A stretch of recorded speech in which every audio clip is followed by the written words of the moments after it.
What makes this single number so interesting that the ancient Greeks, Renaissance artists, 17th century astronomers, and 21st century novelists would want to write about it? It's a number that goes by many names. While the proportion known as the golden mean has always existed in mathematics and in the physical universe, it is unknown exactly when it was first discovered and applied by mankind.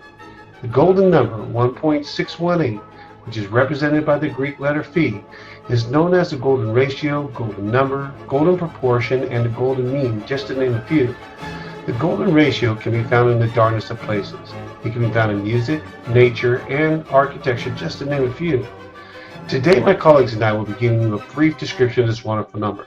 So let's begin with dissecting the pentagram.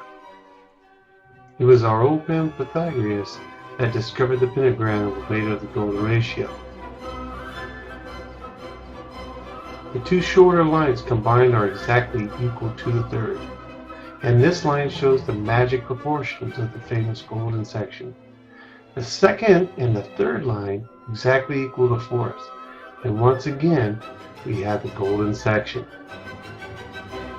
But this is only the beginning, because hidden within the pentagram is a secret for creating the golden rectangle, which the Greeks admired for its beautiful proportions and magic qualities.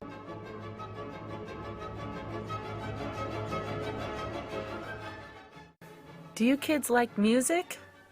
According to legend, the Greek philosopher Pythagoras discovered the concept of harmony when he began his studies of proportion while listening to the different sounds given off when the blacksmith's hammer hit their anvils.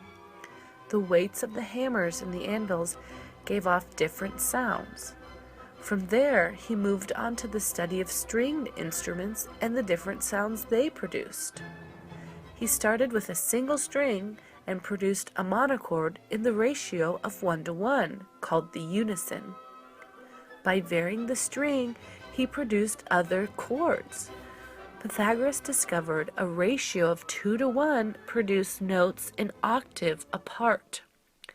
With simple fractions, he got this.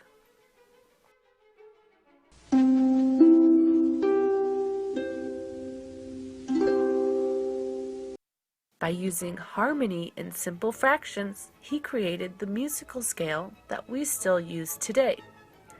This mathematical formula created the base for modern music.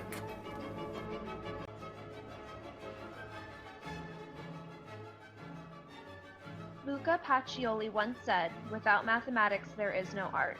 The golden ratio can not only be found in music and architecture, but in art as well. The tool of the golden ratio has been used for centuries and can be seen in some of the most famous works of art. The Renaissance painters knew this secret well. One of the most famous artists of all time utilized the golden ratio often. Leonardo da Vinci used the golden ratio in many of his paintings and drawings, such as the Last Supper, the Mona Lisa, and the Vitruvian Man, just to name a few. The golden ratio can also be found on the ceiling of the Sistine Chapel. In Michelangelo's The Creation of Adam, the golden ratio, or golden rectangles, can be seen in the section where Adam's finger meets God's finger. This is not the only portion of the Sistine Chapel where the golden ratio is used. Michelangelo used the tool in 24 different areas of the painting. These are only a few examples of the famous artists that used the tool of the golden ratio in their works of art. The golden ratio can be found in many modern works of art, as well as modern designs and logos.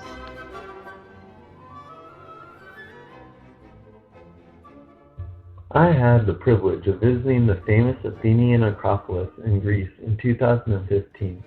The architecture used while creating these buildings was based on the golden ratio. Perhaps the most recognizable building on top of the Acropolis, the Parthenon, originally dedicated to the goddess Athena, has many golden rectangles, or rectangles with a ratio of 1:5, or 1 to the square root of 5/2.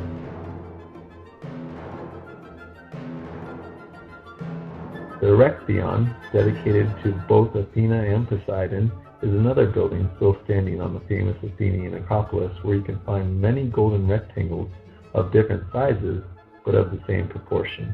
You can see my real-life picture of the Erechtheion here. This is the golden ratio in ancient Greek architecture.